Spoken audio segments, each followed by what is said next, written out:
Welcome, everyone. I'm so glad that you're here to join us today.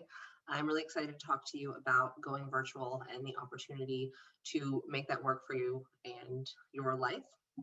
A lot of work-life balance considerations to take in when you're going virtual. Yanni did a great job introducing me, so I don't think I need to say anything more about myself. And I would like to know a little bit more about you. I don't have the benefit of seeing anyone or speaking to anyone with the webinar format. So Yanni's going to launch a poll so that I can learn a little bit more about the people in the audience. And if you wouldn't mind answering, I think it's only 4 questions, that would be really helpful. There it is. Yep. Thank you. Oh, looks like I can't vote, so I guess I'll just wait.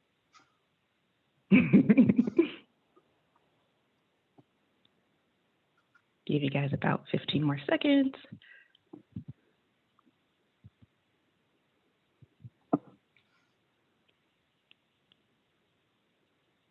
All right, so I'm going to end polling and then launch results so that we can all see.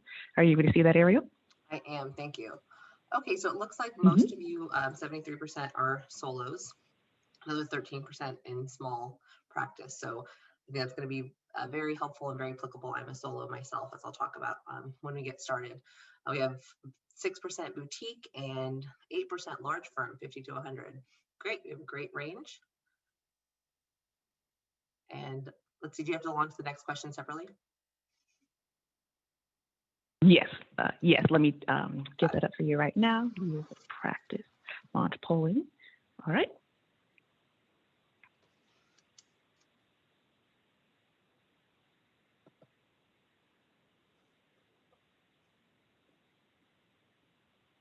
This is a nice range here. Cool.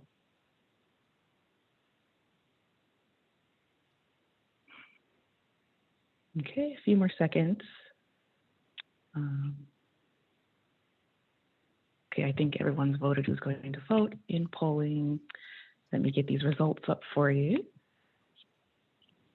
Okay, wow, almost half of you have been in practice for 25 years plus. Awesome, and the other half pretty evenly split between 1 and 10 and 11 and 25. Good to know. Nice.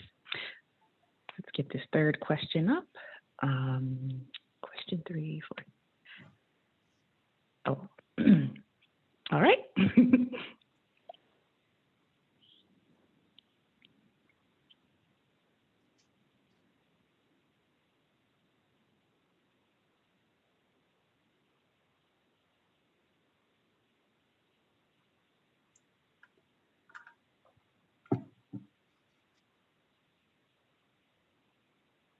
And this question is going to help me gauge how much to talk about certain aspects of the technology that I use and that I recommend using to go virtual.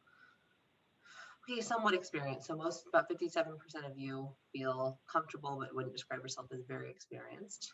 8% at the advanced level. So we have a good range of everyone in the middle and a few beginners here as well. And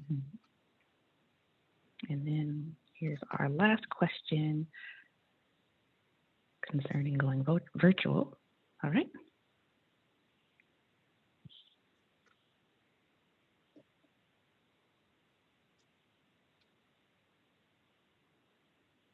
And this will just give me a good idea of what points to hit harder on if you are already in the virtual space looking for tips to make it work better, or if you haven't quite made the jump yet and you want to. Couple more seconds. We've almost got 100% vote out turnout for this one. Let's see. Nice. Share results. Oh, almost 50-50. Oh, about 50-50. Yeah. Okay. Excellent. I think we have a really good group. Thank you so much for your help with that, Yanni. Yeah, no problem. Okay, so let's jump right in. I'm going to start by telling you a little bit about myself and my path to going virtual. So I've been a sole practitioner since January of 2014. And from the time I opened my firm in 2014 to the time that I went to a virtual model, I had 3 traditional office spaces. And when I say traditional, it's what you picture when you think of a law firm. Other lawyers, reception, staff area, lobby area, things like that, just a traditional law firm setup.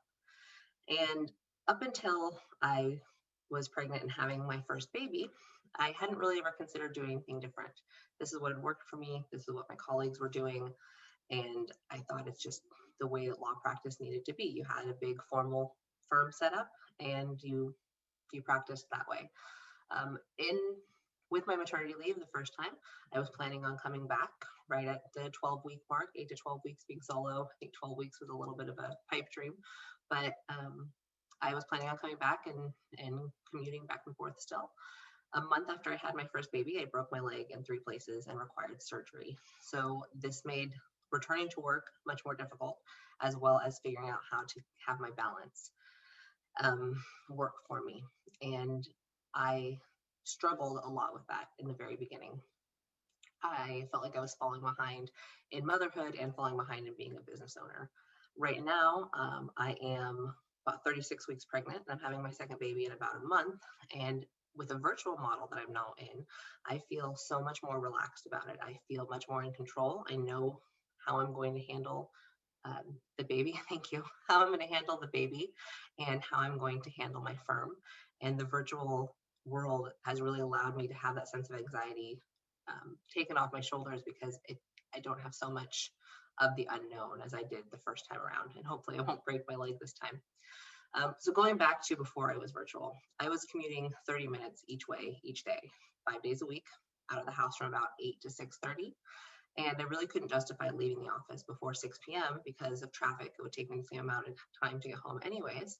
And I knew I wasn't going to be able to work after I got home because everything that I needed was at the office. So like I said, I felt like I was falling behind in motherhood and falling behind as a business owner.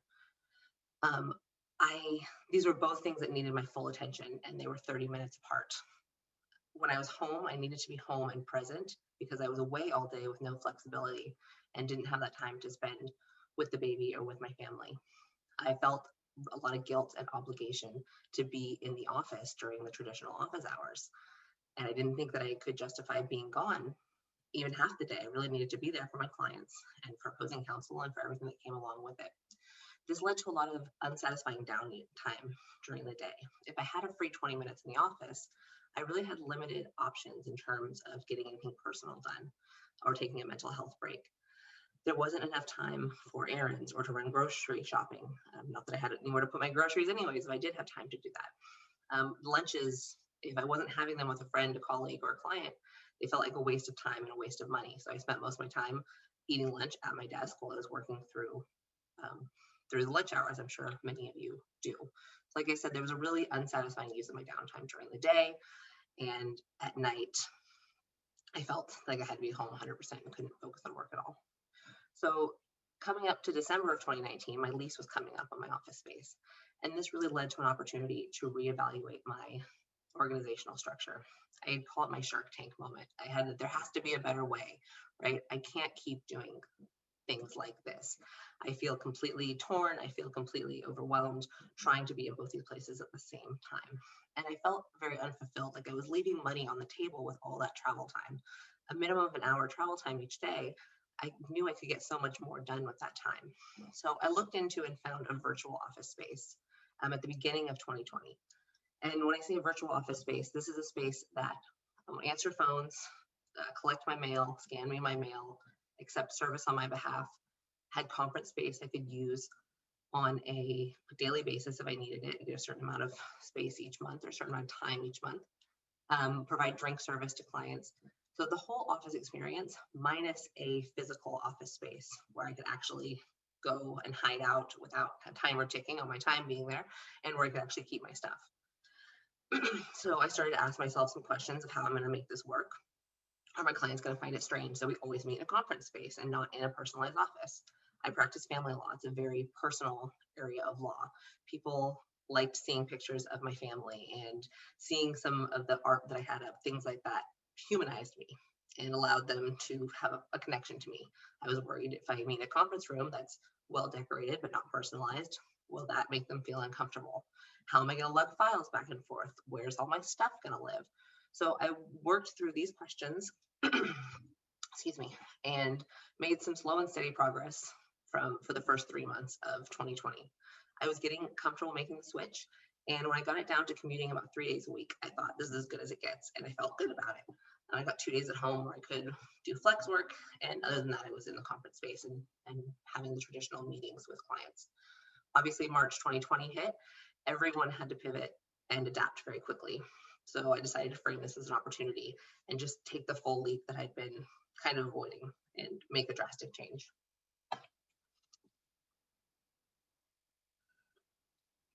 So I know that about half of you are considering making the change, go to virtual, and half of you already have. So for all of you, these are things that you should be looking at and considering. And each one of these we're going to talk about in turn and some offshoots of these basic topics. So we're going to look at managing and meeting client expectations, the technology you should be utilizing, the cost, and that is going to be in a cost savings and even in a money making way of looking at things, your time management, your work-life balance, and your mental health.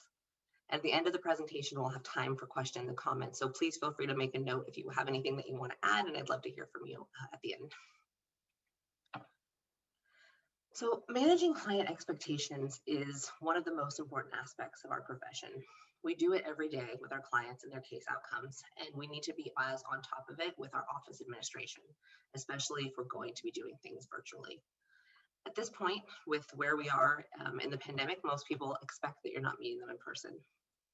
It's our new normal. Things are opening back up, but people have become accustomed to meeting you virtually. So that's a big plus in the going virtual category right now. People are expecting it. And what you want to do is lay out the expectations clearly and in the beginning. And I have found that as long as from the initial consultation, I tell people, I'm not meeting people in person. I meet everyone over Zoom. And I want to make sure that you understand this is how we're going to meet. This is how we're going to do things, phone calls and Zooms. I've had very little pushback from that. And if you're using a virtual office space with a conference, you can decide to be flexible if you want to meet a client in person. Sometimes you need something notarized, or for some reason in your area of practice, if you do need to meet in person, the virtual office space comes in handy to use that. I can say I haven't met anyone in person since March 2020, and it's worked out perfectly, and I haven't had any problems with that. So it's really about, I think, managing the expectations from the beginning and laying them out clearly. And in my experience, I found that most clients prefer it, especially my clients who are working parents. They're very busy, and it's easier to fit a meeting in the middle of the day if they don't have to travel, just like it's easier for me to not have to travel. And continuing along the line of managing our clients' expectations, keep in mind that many courtrooms are still virtual, and use this fact to your advantage. If virtual court proceedings are workable for the court, then they're workable for you and for your clients. And if a client is pushing back and wants to meet you in person, but you can't, whether it's for COVID reasons or space constraints or any other reason, don't be afraid to push back a little and ask why they're hesitant to meet you virtually. And if the reason is, I've found, has usually been that there is a technology hesitancy. It might be an older client that's not familiar with Zoom, or even a younger client that's not familiar with Zoom, doesn't know if they can get logged on. Usually these clients just need a little reassurance and understanding that you're going to be there to walk them through the process and help them get logged on, or your staff can help them get logged on. If there's hesitancy because of getting documents to you, maybe they don't feel that they can scan them or email them, or don't want to mail them. This is where, again, having that virtual space, even if you never go there, it's nice to have a person that can interface with your clients, can accept service on your behalf, and then that person can scan everything to you electronically. Excuse me. Going back to the courtrooms being virtual, one practice tip that I will offer is that if your courts are proceeding virtually, log in and observe as often as possible. I have learned so much in the past year by logging on and listening to hearings in the background as I work in the morning or the afternoon calendars. We have unprecedented access to our courtrooms right now. And as a result of that, we have unprecedented access to watch the preferences and decisions of our judicial officers and our bench in our particular practice areas. For me, we've had a few new judges come on during COVID times and virtually, so people that we've never gotten to even observe or appear in front of in person. I had the opportunity to log in and watch and learn about them and learn about their styles. and it has been an invaluable training tool. So use the virtual courtroom to your advantage as well for your own professional development. And I highly recommend, can't recommend enough, watching court proceedings if you can run them in the background while you're working. So if you are going to be fully virtual, you should consider some additions to your retainer agreements. Now I know there's about 8% of you that were the large firms and 6% in the boutique firms, so you may or may not have control over what you put in your retainer agreements, but this is still worth thinking about, maybe talking to the partners about, and if you're solo, I highly recommend putting it in there. So this first provision, this 8A, consent for use of email and cloud services. This puts your clients on notice that you're going to use e-services to transmit their documents. And generally people are fine with this and don't say one word about it. However, you might end up with a client who doesn't trust the internet, doesn't trust these security precautions, and wants their own special precautions taken. This provision is setting the expectations and allowing for that discussion about what are reasonable security precautions and whether the client, and to allow the client to decide for themselves if they're comfortable with your answers. Sorry, very dry throat. So what are reasonable security precautions? At a minimum, I think those mean strong passwords on your email and cloud accounts with two-factor authentication whenever possible. If you're not familiar with two-factor authentication, it is the ability to have a code sent to your cell phone, whether it's Google Authenticator, an app on your phone, or if a code gets texted to you, or a code might be emailed to you when you're trying to log onto the website, something that requires access to multiple devices that you own to make sure that someone hacking from a different location is blocked from logging in. Use protected network connections. So for example, don't log into a public Wi-Fi at a coffee shop with your work computer, because that is putting your files at risk of being hacked. This is probably an ethical violation as well, and we'll talk about that on the next slide. And you want to encrypt and password protect any sensitive documents before you send them via email. This kind of encryption can be easily accomplished using Adobe Acrobat.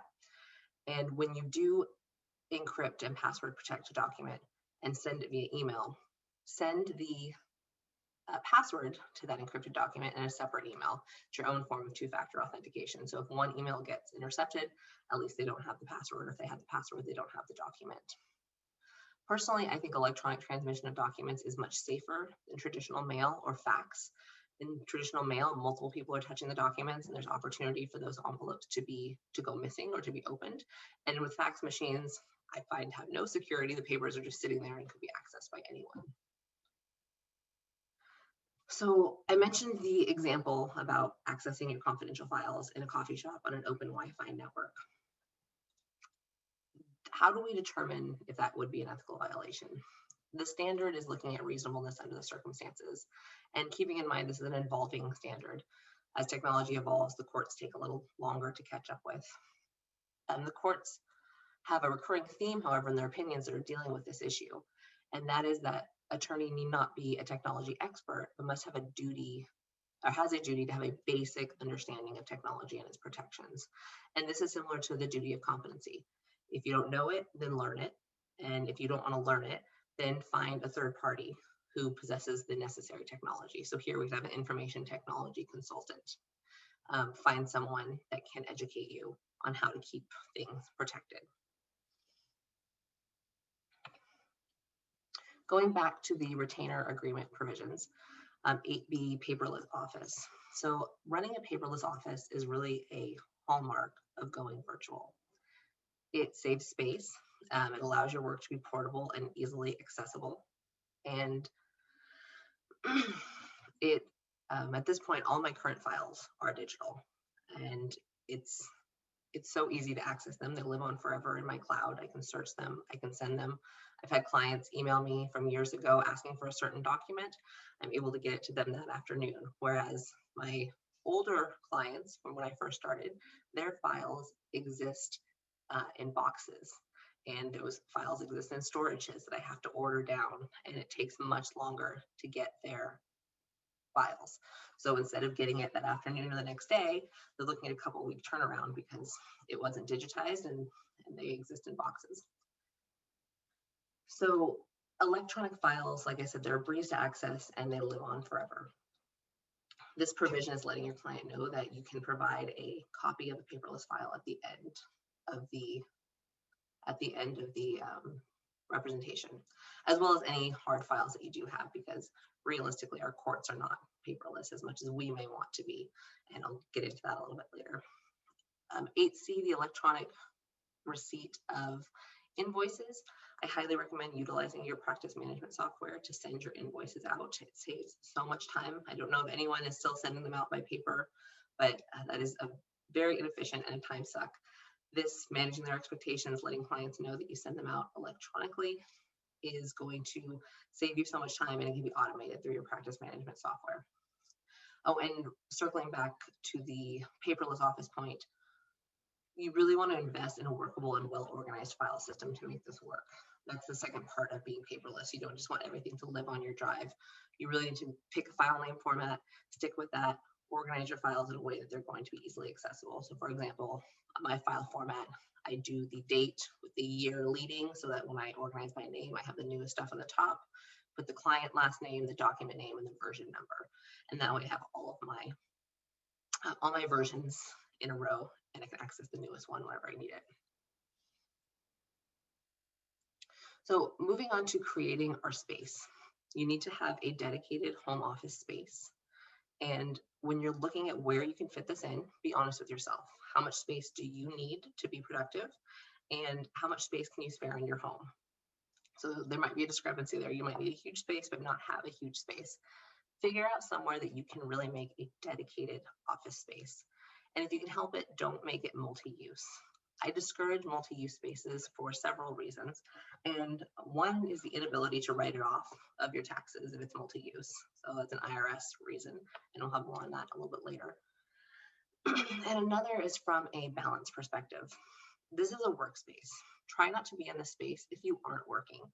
If you're trying to use it when you're not working to do something else, and you have your file sitting there staring you in the face, you're going to feel maybe guilty, you're going to feel behind, it's going to take up space in your mind. And no matter how you emotionally feel about it, it's going to be present in your mind. And you want to separate yourself from that distraction as much as possible. A computer with extra monitors. So for me, I do a 3-monitor setup, and I have my phone set up. So I have a 4th monitor if you count an iPhone. I have like a horizontal one in the middle. The one I'm using right now is my horizontal, and then I have 2 verticals on either side, so I can have full page, 2-page documents up while I'm working from the middle. When I first was trying to work from home and go back and forth, I was using my little Surface at home, my little laptop, and I had such a hard time. It's not efficient to do full-time work on a laptop. You just can't spread out like you need to, in my opinion. Much more productive with more monitors, and that's going to play into also your space constraints. How many can you set up? You can buy a little, what's called a USB docking station to plug all your monitors in, and just get a wall of monitors if you need, if that helps you. I think the more the merrier. This ScanSnap, or another high capacity scanner, I cannot recommend getting a high capacity scanner enough. It's a must have to make your files organized and accessible. You really can't go paperless if you don't have a way to digitize your paper that is quick and is not going to constantly break. I don't know how many people try to use the scanners on their printer. They are garbage, in my opinion. They're not quick, they jam. You want something that's going to be a duplex, high-speed capacity. And organize your e-files like you would your hard files. And for me, that means I have a correspondence folder, a pleadings folder, a discovery folder, an attorney notes folder, an intake folder, and then various other subfolders. So this is an example, just a screen grab of what my template new client folder looks like. And I just copy and paste it for every new client. My assistant copy paste it for every new client. And we go from there. The files here that aren't numbered, those are generally, those are actually subfolders of the number folders. I pulled those out just for the purposes of this visual, but I usually have these ones right here tucked away in these higher level folders. It is a breeze to set up your electronic files once you've made a solid template, and you can work from that. Inside the template, you can also have document templates for your retainer agreement and for your initial client disclosures, whatever is applicable to your practice. The more that you can set up systems and set up templates, the quicker and easier your digital setup is going to be. So let's talk about the technology that you're going to utilize when you're setting up your virtual space. First thing you're going to need, I shouldn't say the first thing, one of the things you're going to need is a reliable phone system. Before I settled on using Google Voice, I looked into a lot of different phone providers, and the phone services can be so expensive. You may not want to run a new phone line into your house.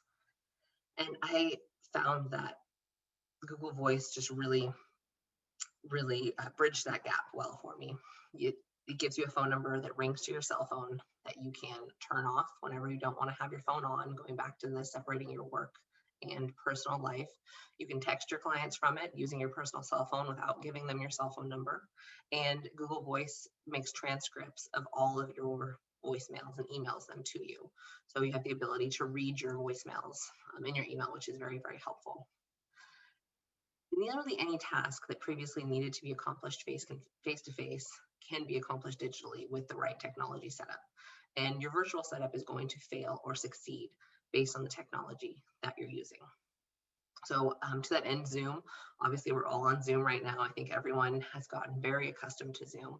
When I first was starting out, I was using the free version. It worked well enough.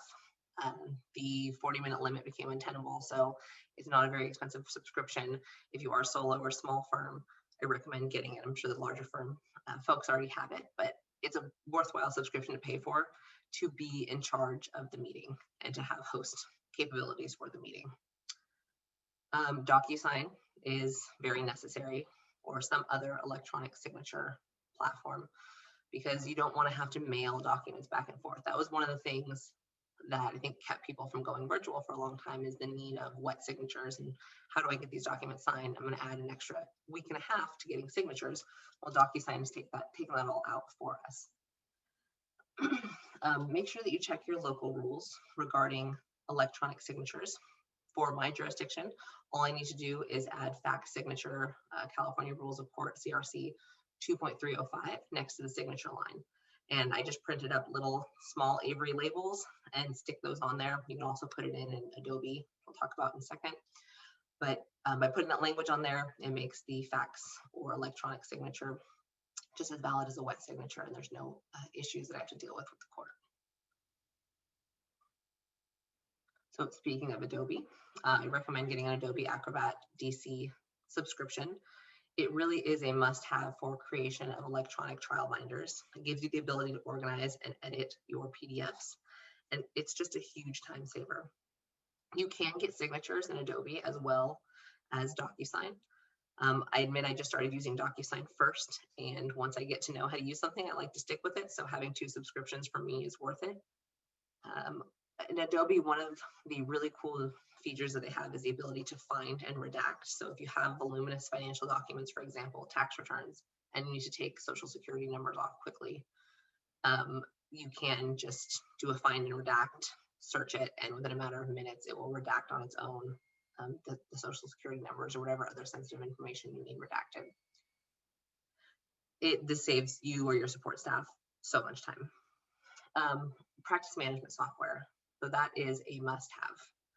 It integrates with dozens of apps, helps you automate, which, like I mentioned before, is really key in a virtual setup. You're looking at templates and automation, and that's going to save you time and space and not needing these papers to be constantly printed, reprinted, and signed. You can do everything electronically. I run my calendar, my time tracking, my case tracking, my billing, and all other administration through my practice management. I personally use Clio. I know people that use my case and others.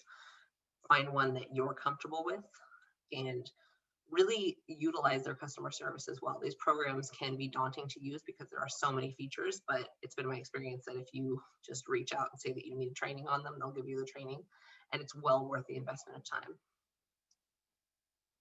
Lead management software. So again, Clio Grow is the one I use.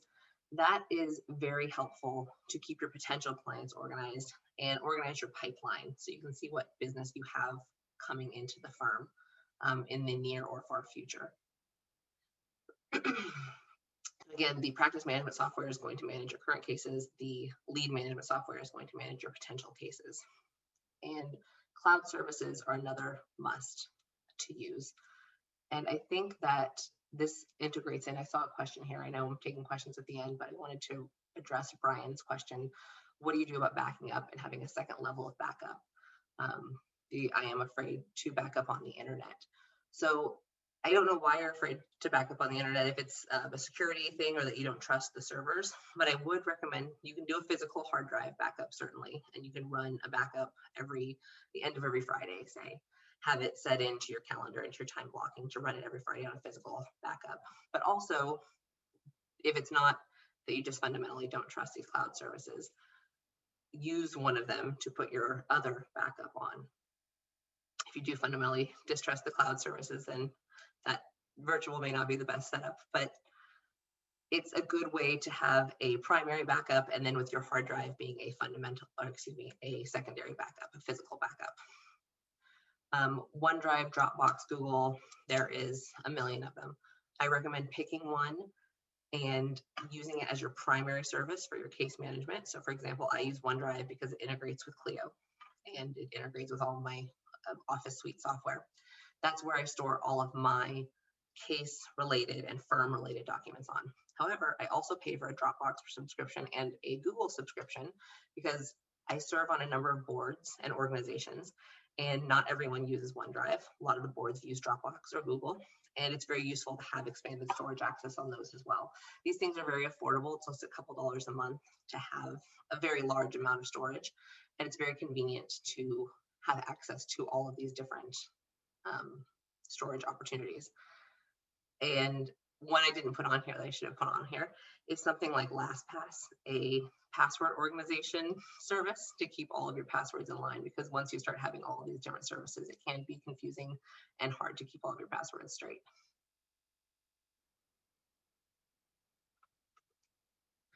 Okay, so let's talk about the professional services that you need in addition to the technological services that you're going to implement that we just talked about.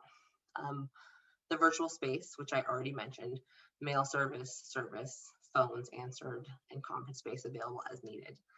There are benefits to having the space, even if you never go to it and never use that conference space.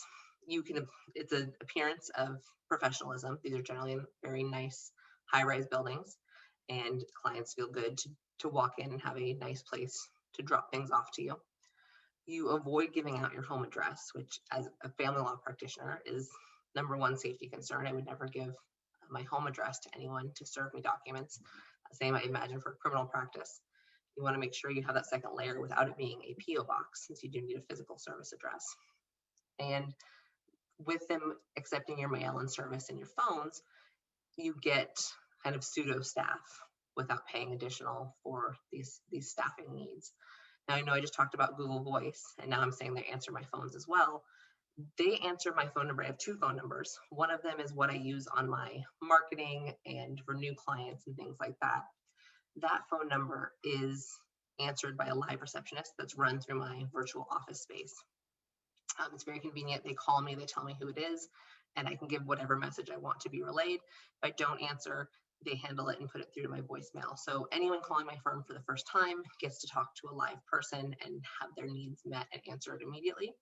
My Google Voice number is my direct line that my clients get once they are my clients and want to bypass that reception service and call me directly. So I use both of them in tandem. When you're making the switch to a virtual space, you really have the need to pare down your physical footprint. And this makes books untenable, actual physical research books, not to mention how expensive it is to keep those versions updated year after year. So this is where online legal research comes in, and you have to pick an online legal research service, I suppose you don't have to pick, you could subscribe to all of them, but generally you're going to pick one that you like that works the best for you. Personally, I use CEB, and I used that before they asked me to speak. This is an organic endorsement, but that's the one that I have always used and enjoy using. find one that you like and go with that. And it definitely is a lot more convenient than trying to keep all those books updated and stored.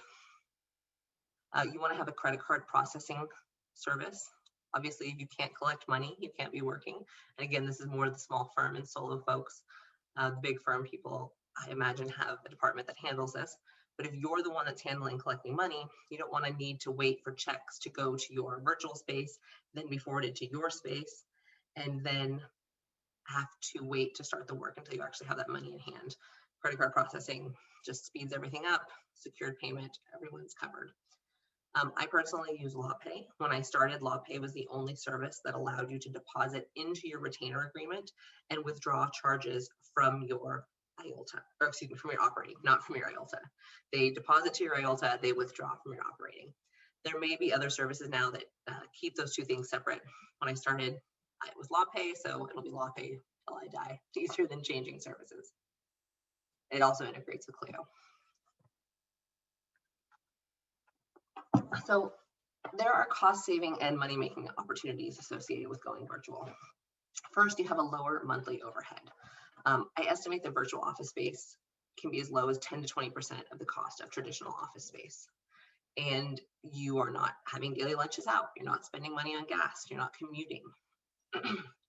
You are saving all of that in actual lowered overhead cost. The result of the lowered overhead will either be that you have less income that you need monthly to remain comfortable and more time for other interests, or you'll have increased profitability, or you'll have both. I've been fortunate enough in my experience that my virtual setup has led to lower overhead and increased profitability. So I have more time and I have more money with the home office virtual setup. Second, the home office deduction. I briefly mentioned that earlier. The IRS has some technical requirements in order to qualify for the home office deduction, but it can be a really nice tax saver at the end of the year, as long as you meet these requirements. I put the link there and I recommend reading IRS publication 587. It goes into detail about exactly what is required to write off the home office space in your home. And in addition to getting credit for the actual square footage of the space, you get an equal percentage of the utilities that you're using to run your office as well. So I definitely recommend looking into that. The biggest requirement, though, is it is a dedicated space. You can't use it for anything else.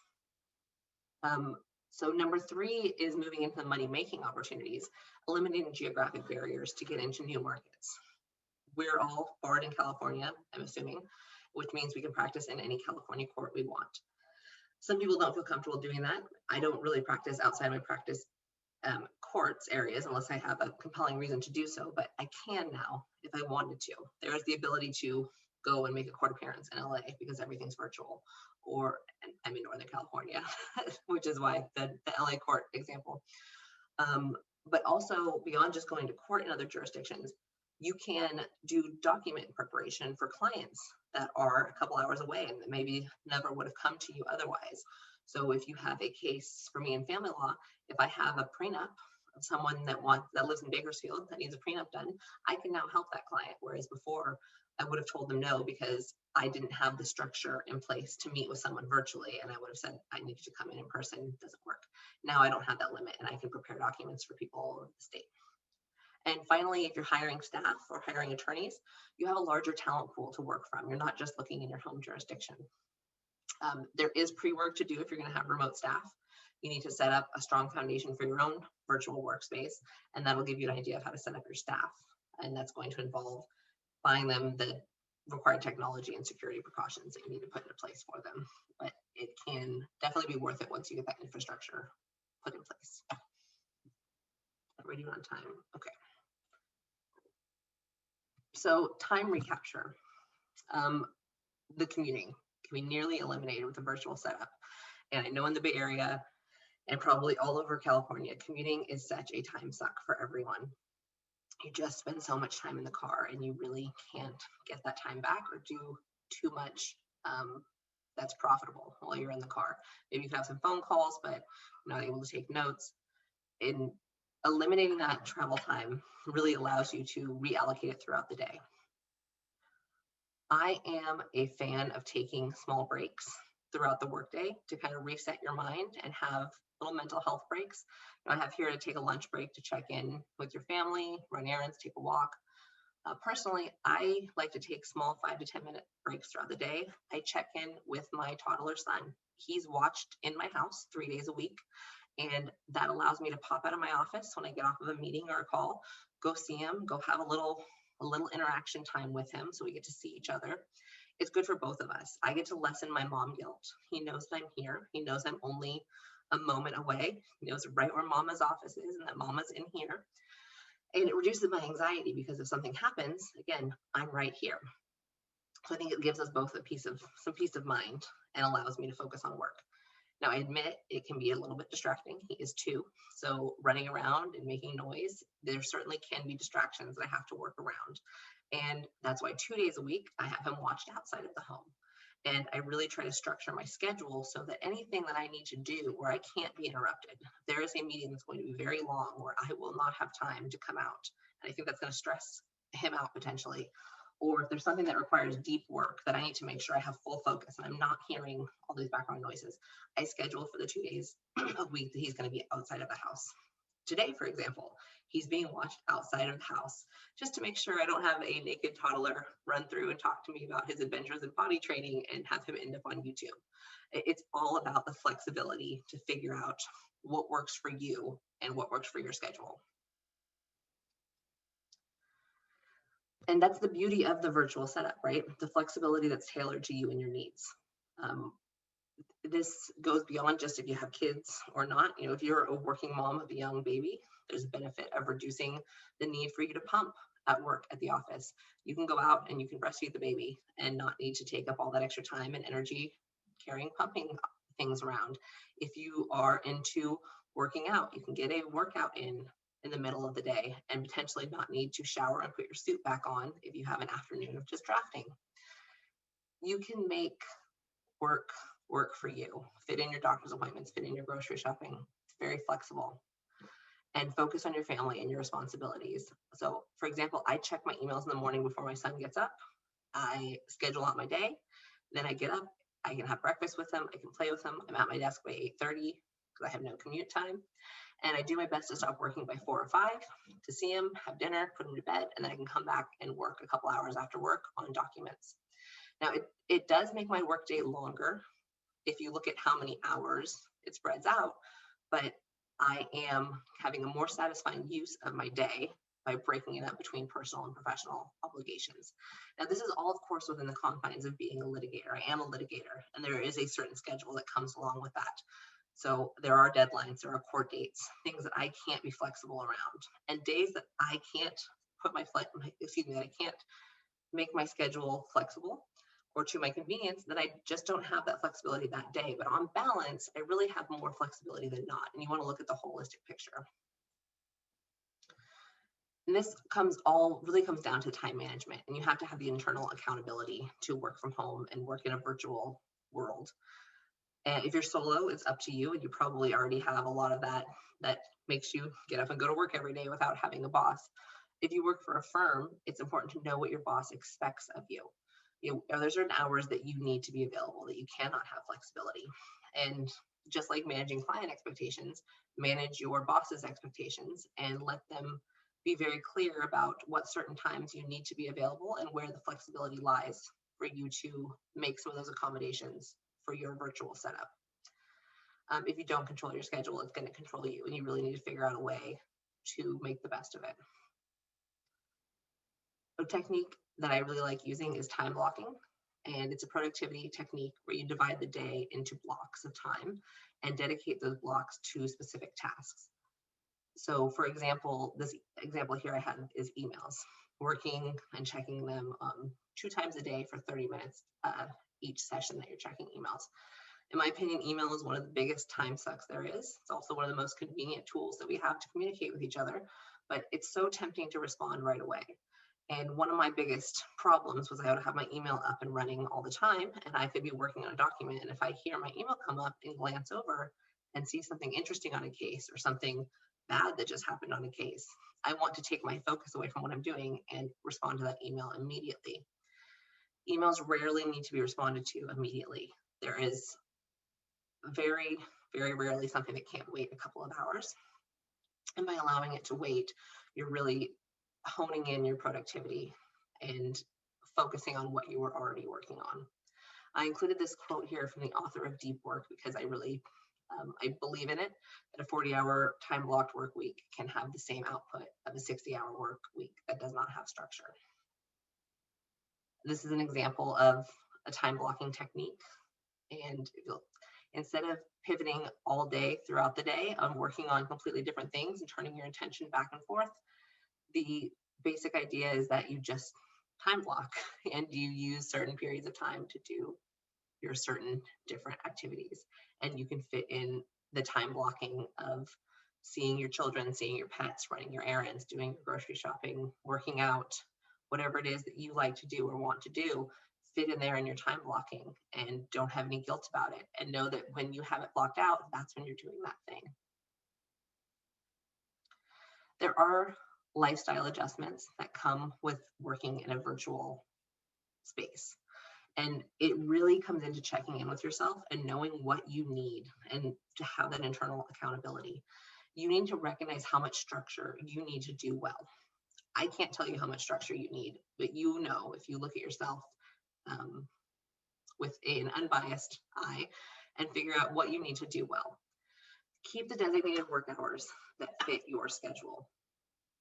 For some people, that could mean I'm going to work Sunday through Thursday because my spouse is off on Fridays and I want to be off on Fridays. And with the exceptions of if you have court dates or other deadlines that mess that up, you can do that if that's what works with your schedule, as long as you set the expectations up front that those are your working hours.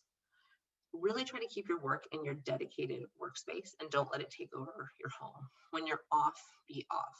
Now, admittedly, there's going to be some crossover, and the photo that I have here is showing some of that crossover. Holding a baby and being on your laptop is not keeping work and life separate, right? But flexibility and balance is where that photo comes in. Some days it might work to take this webinar, for example. You might be in the backyard right now watching your kids play while you're listening to this, and that's a good example of having a balance and doing both things. Try to keep them separate when you're doing deep work and real work to make sure that you are focusing on your work and keeping your private life separate, but enjoy the flexibility of the crossover that can and will happen, because sometimes the baby needs you and that email needs you, and you just got to make both work. There are challenges that are associated with having a virtual space. And one of the biggest ones is that virtual work can be isolating. You know, if you're not going into an office, you're not seeing other attorneys, you're not seeing your staff, you're not seeing your clients, it is an adjustment for sure. And the more social you are, the harder the adjustment might be. So you really want to focus on maintaining your social connections somehow. In our county, we do town halls every other month where our family law bar and judges have one big meeting. It's virtual, but we get to see each other and talk. I recommend having a colleague support group, whether that's via email or text. As a solo, I have a group of friends who are other family law practitioners, and we run things by each other all the time and have kind of a constant communication going. And it's really nice to feel that connection and have someone to reach out to. Make sure you join your bar associations. If you have active bars, attend their events as much as possible, especially once things go back in person. Just because you're working virtually doesn't mean you need to socialize virtually forever. Check in with yourself, figure out how much socialization that you need and how much work you need to do to maintain your mental health, and make sure that you're not feeling isolated and in a vacuum.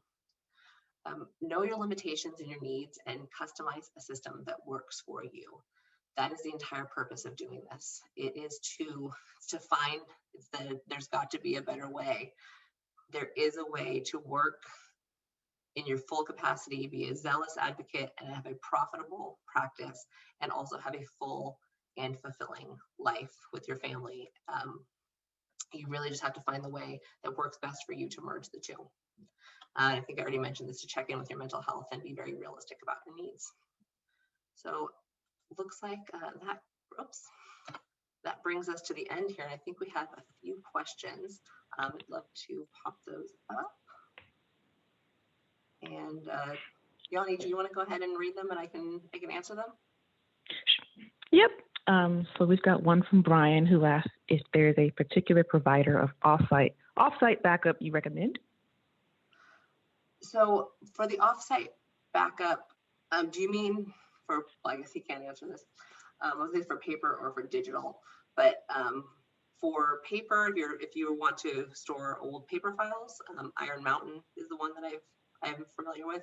And then in terms of digital, I would recommend backing up on an actual physical hard drive that you just plug into your computer and you have a physical hard drive. I don't have any recommendation of where to put that. And then we've got another question. It's about cost. So if they were to go virtual and get essential subscriptions, software services, how much do you spend in total for all of these monthly? So let me think about my technology slide. I don't have a monthly amount. I don't have my P&L in front of me, but I know that DocuSign, for example, is $300 a year. Zoom, I think, was $150 for the year.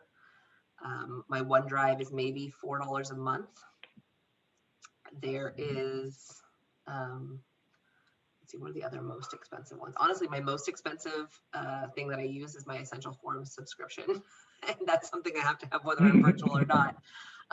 So they combined, I would say the things that allow my virtual office to run, if you take my practice management software into account, which is the most expensive subscription, I'm probably looking, it's under $200 a month for all the different things that I use to go virtual. And my virtual office is about $300 a month. So if you're counting my office space, we're coming in at under $500 a month. Okay. Let's see, we've got a bunch of new questions coming in also. Okay. Let me touch on the one. Sorry, I see one about fax Mm-hmm. capability, and I should have put that in there. Yes, I do have fax capability. Myfax.com, it's $10 a month, and someone faxes something to you, and it comes to your email box. So no, I do not have a fax machine in my office, but people can fax me. And people like that, they can go to a UPS store if they don't feel comfortable, if they don't have a scanner. So myfax.com is what I use. It's great. It faxes it straight to your email box. Similarly, another piece of technology I left out, and there's an app called Genius Scan. I actually tell my clients to get it because I got sick of getting JPEGs when I needed documents. And if I got one more photo of a document, I was going to lose my mind. There's a Genius Scan app. And I think with the update, your Notes app can also do it if you have an iPhone. But like I said, I find something and I stick with it and I never change. Genius Scan will turn your photos into scans and into PDFs as well. Nice. Someone asked, do you have virtual staff and contract attorneys? Can you explain a bit more about what responsibilities you delegate to them? So I have used both of those things in the past. The contract attorneys are very useful for research matters. If you need a memo written or if you need an appearance covered, the contract attorneys are very easy to have virtually because you're not responsible for their actual setups. Of course, there's confidentiality, paperwork that you need to have signed, and different structures that you need to have in place. But I think that using them for single serving jobs like research or appearances can be very useful. And that's what I do when I go out on maternity leave as well as a solo. I have a host of backup contract attorneys that are there to cover me if I need that. Cool. Let's see, I think we have time for 2 more questions, and then the rest we'll just download the remaining questions and funnel them to you to answer on your own time. So let's see if I can find one that's like a burning question. Let me jump in and I'll say that can you explain more about the use of multiple monitors? I'm going to take that question to mean, why do I think you need multiple monitors? And for me, it's all about being able to spread out and be as efficient as possible. So I have this central monitor that I use it's very large. I can fit 2 full-size pieces of paper on it if you're picturing the layout. And then I have my side ones, as I said, that are vertical that I can also put full-size documents on. So it allows me to have one monitor, say, is my research. One monitor is the document I'm writing, and one monitor is maybe a template or an example that I'm working off of. And it allows me to have everything laid out instead of trying to have piles of paper that I'm shuffling through. It gives me kind of a wall of work and research, and it just really works well for me to be able to look around and have all that information without clicking through tabs. My biggest issue working on a laptop is that you never can have multiple things in front of you at once, and I want to be able to look at what I'm citing and cite it at the same time, and multiple monitors let you do that.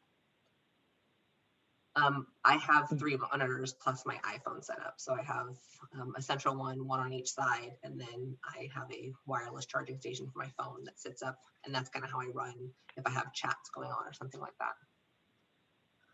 Okay. And this last one, do I have time for one more? Absolutely. So do you need a cloud service and practice management software? I think the answer, or why do you need cloud service and practice management software? For me, the answer is because when I am saving something in Word, for example, I want my Word document to be automatically uploaded and saved to the cloud. It can also be saved in Clio, but I'm not able to use Word in Clio. I need to actually have my Word program, which is backing up to the OneDrive server. And so that's kind of an inner working system. And then a copy gets saved over on Clio once I'm done, but I can't edit it from Clio. I edit it from Word, which goes back on the cloud server. And like I touched on, the organizations that I work with, we use the cloud services together, and I don't get my practice management software involved in any of the organizations that I work with. Perfect. And like I mentioned before, we'll do our best to filter through the remaining questions, but I just want to thank you again for a really great and informative presentation. And also thanks for making time today, and we wish you a very safe and smooth delivery. So thank you again. Thank you so much. And I'm happy to I'll put my email in the chat. If anyone wants to email me if I wasn't able to get to your question, feel free to do that. And I know Yanni is going to send me some questions as well. And I'm happy to do that. So it was, thank you all for joining, and I hope you got some useful information.